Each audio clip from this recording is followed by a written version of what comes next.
실시간으로 시장 대응해 볼 수 있는 실시간 랭킹 시간입니다. 오늘도 실검 상위 종목들과 리포트 종목들 보면서 투자 전략 세워보도록 할게요. 먼저 오리드홀딩스의 권영우 대표님 모셔보도록 하겠습니다. 대표님 안녕하세요. 안녕하세요. 네, 오늘도 1위부터 10위까지 가장 많이 검색된 종목들 화면을 통해서 보도록 하겠습니다. 네, 먼저 오늘도 정치 테마 관련해서 움직여주고 있는데 조기 대선에 대한 기대감으로 관련주인 대원전선이나 SG글로벌, 오리엔트전공이 등락을 보이고 있습니다. 또 오늘 드론 관련해서 에이럭스도 상승세를 보이고 있고요. 삼성전자가 어제 이어 오늘도 조정을 받고 있습니다. 또 비만치료제 관련해서 나이백이 오늘 급등세를 보이고 있는데 나이백 전략부터 들어보도록 할게요. 위고비의 부작용을 없앤 차세대 비만치료제 연구 소식이 있던데 관련해서 움직이는 걸까요? 일단 오늘 시장 보니까 아침에 비만 치료제 테마 종목들이 많이 오르더라고요. 인벤티지랩도 그렇고 나이백도 좀 상승이 좀 많이 나오고 있는데 내용을 살펴보니까 나이백 같은 경우에 위고비 부작용을 없앤 차세대 비만 치료제의 그 공공 연구 과제에 대한 주관 기관에 또 선정됐다는 소식이 상승이 나왔고 인벤티지랩도 위고비 장기 지속형 그 주사제에 대해서 원천 특허 등록을 했다는 소식에 좀 상승이 나오는 어떤 이런 흐름이 나타나고 있습니다.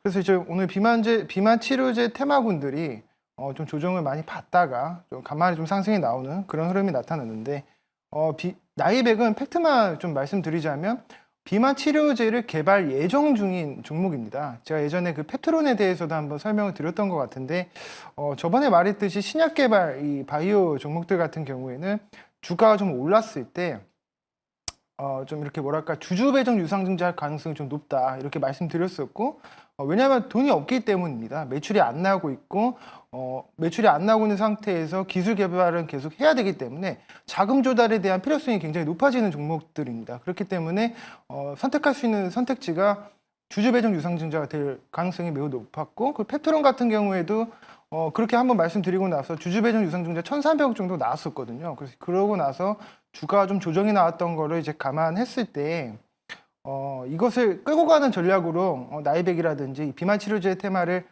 선별해서 공략하시는 것보다는 그냥 단기 하루 정도의 트레이딩 관점에서 접근을 하시는 것이 투자자분들께 훨씬 좋은 전략이다 이렇게 설명드리고 싶습니다. 네, 알겠습니다. 참고해 보시기 바라겠고요. 다음으로는 삼양식품이 거의 일주일 내내 오르면서 오늘 신고가를 기록하고 있습니다. 주가가 많이 올랐는데 지금 진입하기에는 너무 고점인 걸까요? 지금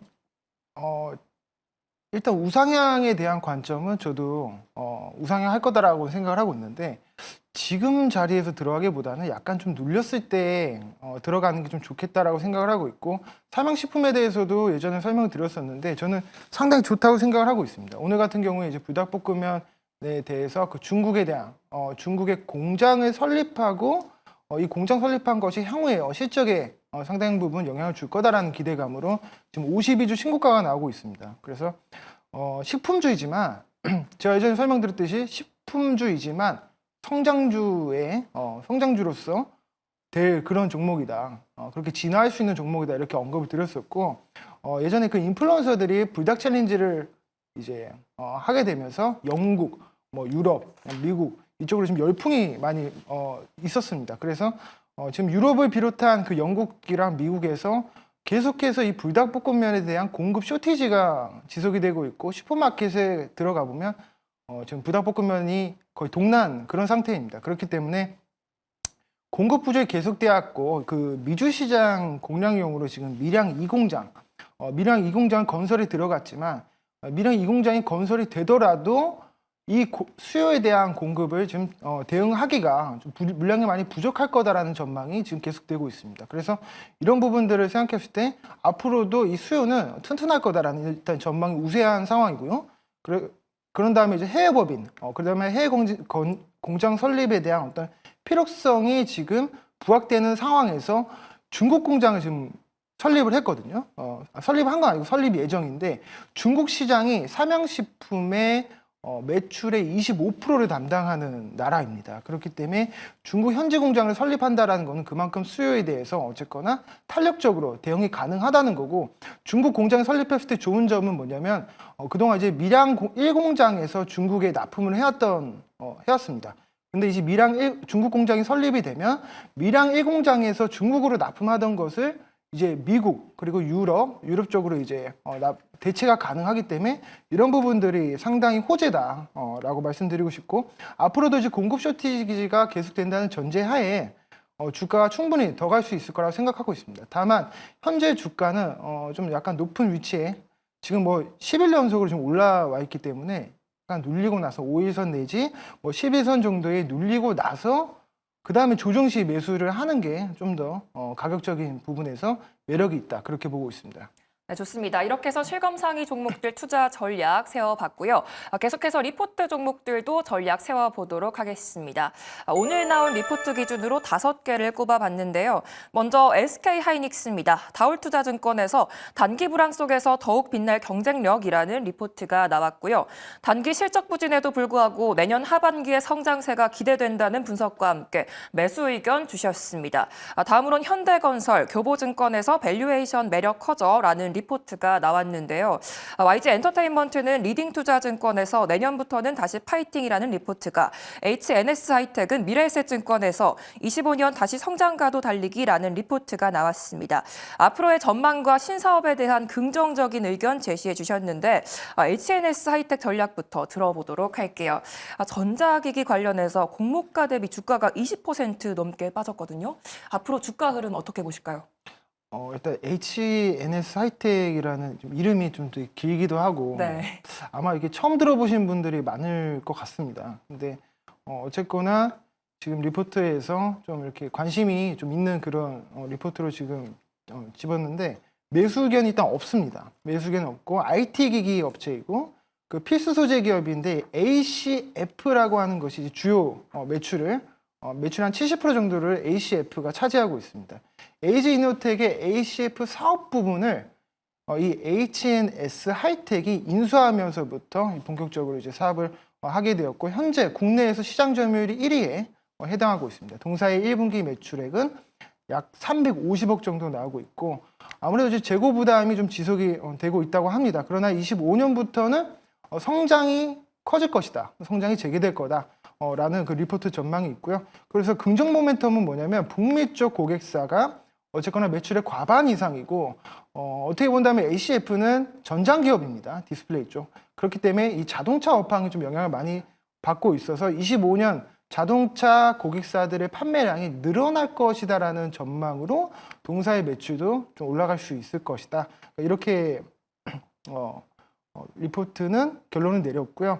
지금 마이크로 LED용 그 ACF가 개발이 완료돼서 양산이 되고 있습니다. 그래서 이거를 지금 S사에다가 납품될 예정이다. 이게 지금 신성장 동력으로 지금 나왔거든요. 그래서 이런 부분들을 좀 종합적으로 봤을 때 현재 주가가 빠진 것을 보면 상당히 주가 지금 모멘텀이 있는 상황에서 빠진 거니까 매수를 해봐도 좀 괜찮지 않나. 좀 약간 긍정적인 의견입니다. 물론 이제 매수 의견은 없습니다. 근데 제 생각에는 그 ACF가 필름이거든요.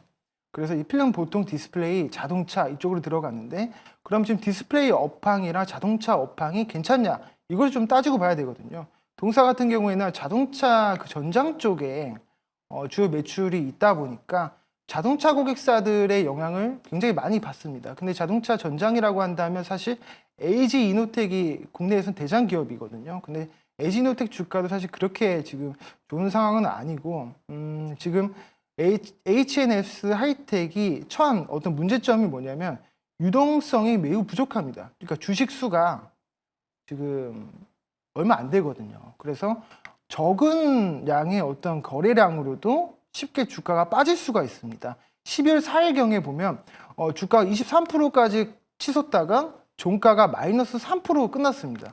그러니까 이게 적은 거래량으로도 쉽게 밀린다는 이야기거든요. 그래서 유동성이 좀 충분해질 때, 그러니까 업황은 둘째치고 유동성이 좀 충분해졌을 때, 뭐 무상증자라든지 이런 것들이 기업 자체적으로 나타났을 때, 그때 이제 매수 접근을 해도 괜찮지 않을까라는 생각을 하고 있습니다.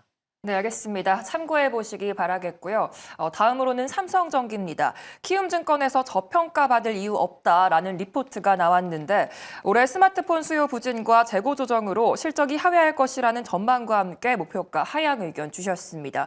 최근 AI 훈풍이 이어지면서 주가가 우상향을 보이긴 했는데 이게 추세가 살아나는 건지 단기적으로 오르는 건지 어떻게 보실까요? 일단은 패시브 자금이라고 생각을 하고 있습니다. 패시브 자금이고 최근에 지금 상승이 나온 거는 연기금의 시장 방어적인 성격의 매수 자금으로 좀 반등이 나오고 있는 것이다. 좀 그렇게 보고 있습니다. 리포트 의견은 이제 매수 의견이고 목표 주가는 하향했다는 거죠. 그러니까 살만한데 밸류가 싸기 때문에 살만하지만 어떤 그 모멘텀 측면에서 시장 측면에서 높이 올라갈 것이다라는 그 의문점이 있는 그런 리포트입니다. 4분기에는 영업이익이 시장 기대치를 하회할 거다라는 전망이 있고요. 4분기에 스마트폰 출하량이 약간 부진하고 이것이 연말 재고 조정에 좀 영향을 줄 수 있다. 다만 고부가 제품 수요는 여전히 좀 견조하다. 어떤 이런 긍정적인 것도 나오고 있습니다. 25년도에는 AI 디바이스 침투율의 확대가 따르면서 수혜를 받을 수 있고 무엇보다도 지금 중국 부양책 강화에 따른 스마트폰 수요 개선 모멘텀도 기대해 볼 만하다. 25년에는 PBR 1.1배로 상당히 저평가다. 이렇게 요약을 했고 제 생각에는 삼성전기 밸류가 지금 싼 건 맞습니다. 최근에 연기금이 계속 연일 시장 방어적 수급이 지금 들어오면서 좀 반등이 나오고 있고 추세를 근데 돌리고 있다라고 보기에는 좀 어렵다. 이렇게 보고 있습니다. 단기 상승에 따른 어떤 그 눌림이 나올 때 이 조정에 대해서 매수 접근을 하는 게 맞다고 생각을 하고 있고요. 삼성전기 같은 경우에 지금 MLCC 수출 금액이 그래도 여전히 견조한 상황이고 지금 중국에서 그 경기 부양 정책이 있기 때문에 스마트폰 수요에 따른 실적도 어느 정도 계속 나올 수 있을 거라 생각을 하고 있습니다. 다만 이제 좀 더 그 이구화신 정책에 따른 그 스마트폰 수요를 과연 삼성전기가 얼마만큼 수혜를 볼 것인가 이것에 대해서는 여전히 그 의문점이 있는데 왜냐하면 중국 경기 같은 경우에는 어쨌건 좋아져도 자국에 대한 수요비가 많기 때문에 국내 스마트폰사들 지금 삼성전자도 사실 좀 점유율이 점점 떨어지고 있거든요. 그래서 이런 부분들을 좀 종합적으로 감안해봤을 때 그러니까 좀 더 긴 호흡으로 접근을 하시는 게 좋겠다 그렇게 생각을 하고 있습니다. 네, 이렇게 해서 실검상위 종목들과 리포트 종목들 투자 전략 세워봤고요. 여전히 예측하기 어려운 시장에서 어떤 전략 필요할지 매일경제TV와 함께 보시기 바라겠습니다. 권영우 대표님과는 여기서 이만 인사드리도록 할게요. 대표님 감사합니다. 감사합니다.